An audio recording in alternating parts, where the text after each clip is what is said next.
Ndugu mtazamaji wa ITV, hapa ni jijini Arusha katika kata ya Temi.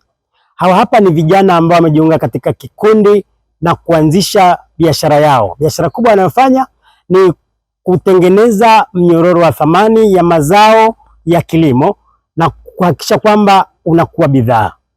Nazungumza na baadhi ya vijana hawa, wanatuelezea walivyoanza mradi wao, hatua waliofikia na malengo yao. Naitwa Muhammad Ramadhani Costa, ni mwenyekiti wa kikundi cha Mark Lives Limited, na kikundi chetu cha Mark Lives Limited kwa kweli kilianzia mbali. Tulianza kuuza uji kuanzia tuko chuoni, tukamaliza chuo, tukaja mtaani, tukaendelea kukua biashara yetu, na baadaye tukajisajili rasmi, kujirasimisha kama kikundi, na baadaye Mungu akajalia tukaweza kuomba mkopo wa 10% unaotolewa na halmashauri ya jiji la Arusha. Kwa kweli kwa hapa tulipofikia sasa hivi tulitumia ule mkopo vizuri, ukichanganya na mapato yetu tukafungua kiwanda hichi unachokiona, ambacho sasa hivi kiwanda hichi kinatuwezesha kufanya kazi mara labda 200 zaidi ya ile ambayo tulikuwa tunafanya mwanzo. Kikundi chetu kwa malengo yetu ni kufika mbali.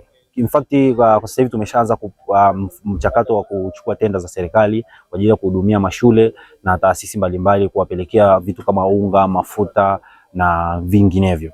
Na tunamshukuru sana mheshimiwa viongozi mbalimbali ambao wanatuunga, kwa mfano diwani wetu wa kata ya Temi, tunamshukuru mkurugenzi wetu wa jiji la Arusha Dasi Rasi, pamoja mbunge, wametupa sapoti nyingi sana. Pia mkuu wa wilaya alitupa sapoti nyingi sana wakati tunaweza kupata changamoto mbalimbali za kuendesha biashara ama kuwafikia watu. So najua ile access ya kumfikia kiongozi na akakupa ushauri ni kitu kikubwa. Unakuwa unapata watu kukulea ili ukue. So unakuta unalelewa kuanzia chini, ngazi ya mtaa, unalelewa zaidi, unafikia kata, unalelewa kwenye wilaya, unalelewa kwenye jiji.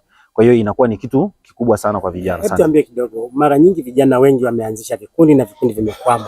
Lakini vijana wengi wamejaribu kufanya biashara na zinakwama. Nini kinachokwamisha na nini siri yenu ya kufanikiwa? Sasa kwanza kabisa ni nia. Kijana lazima waelewe kwamba biashara ni kama vile mtoto, hazaliwi na akatembea kwa wakati huo. Anachukua muda kuongea, kutembea na vitu kama hivyo. Kwa jina naitwa Hilda Gaspar, mimi ni sehemu ya kikundi chetu cha Mark Lives Limited kama afisa mahusiano, na sisi tulianza kwa biashara ya uji. Kwa tunasambaza uji, tunatengeneza unga, lakini sasa hivi tuta bahati ya kupata mkopo wa ule wa 10% ambao ni 4% kwa vijana, 4% kwa wanawake na 200 kwa watu wenye ulemavu. Kwa hiyo kwa support ya serikali tumeweza kupata mashine ambazo mashine zetu zitakuwa kwanza tumenunua mashine kubwa ambayo itakuwa inatengeneza uji mpaka lita 800 kwa wakati mmoja. Kwa hiyo supply yetu itakuwa ni kubwa, tutaweza kufika maeneo mbalimbali, ambapo sasa hivi pia tumeshafika ofisi nyingi za serikali hapa Arusha.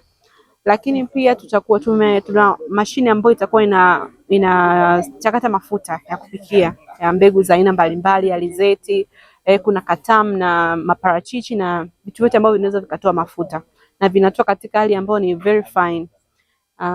Kingine tutakuwa tuna mashine ambayo itakuwa inatengeneza unga wa uji ambao tulikuwa tumeanza kutengeneza manually, lakini tumepata mashine kubwa ambayo itakuwa inatengeneza unga mwingi kwa wakati mmoja. Pamoja na hayo, lengo letu kubwa ni katika kuwekeza katika mnyororo thamani wa vyakula na kuzuia upotevu wa vyakula.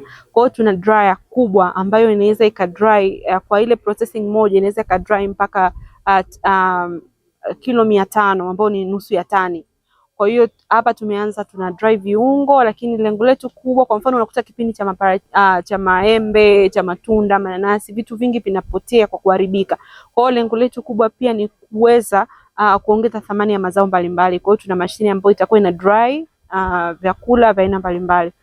Hata hivyo, jitihada za vijana hao zimeanza kuungwa mkono na wataalamu wa uchumi na baadhi ya viongozi ambao wamejitolea kuwajengea uwezo wa matumizi bora ya rasilimali watu na pia rasilimali fedha, huku wakiwashauri vijana wengine kuendelea kutumia fursa zinazopatikana kujikwamua na umaskini. Baada ya kupata elimu ya kukopa na wameshakopa, elimu ya kwanza ni kwamba tunasaidia kwamba ni namna gani ya kutunza fedha ya mkopo. Hiyo ni muhimu zaidi. Kujua fedha ya mkopo sio fedha ya kufanyia mzaha. Fedha ya mkopo ni sawa, mimi naichukulia kama ni mwajiri. Mkopo ni mwajiri wako. Kwa hiyo utapoona unaitumia vibaya, ujue ni kama vile unajifundisha kazi ambayo umeshaanza kuifanya. Kwa hiyo napenda kuwaasa kwamba uchukulie mkopo ni kama ni mwajiri wako. Kwa hiyo uheshimu mkopo. ili uweze kurudishia, ufanye kazi kwa ile iliyotakiwa, usitumie fedha vibaya. Katika hatua nyingine, kiongozi wa mbio za mwenge kitaifa ametembelea mradi wa vijana hawa na kuwapongeza kwa hatua waliofikia, huku pia akiwapongeza viongozi wa wilaya na jiji la Arusha kwa mpango huo wa kuwawezesha vijana, kwa sababu vijana ndio taifa la sasa, vijana ndio nguvu kazi ya taifa. Mheshimiwa mkuu wa wilaya, bwana, niseme tu kwamba mwenge wa uhuru umefurahishwa sana na kazi kubwa inayofanywa na vijana, hasa vijana kikundi hiki ambacho tumekikuta hapa, na nimefurahishwa sana na halmashauri yetu ya manispaa ya Arusha, ya jiji la Arusha, kwa kazi kubwa ambayo ameifanya mkurugenzi na watendaji wengine na viongozi wote wa jiji la Arusha kwa kutekeleza maelekezo ya Mheshimiwa Rais kwa vitendo. Kwa tunaomba tena muendelee kuwasaidia vijana, lakini pia elimu iende kwa vijana ya biashara, kwa sababu hii ni sehemu ya biashara, ili vijana hawa waweze kufanya biashara ili waweze kuinuka kiuchumi.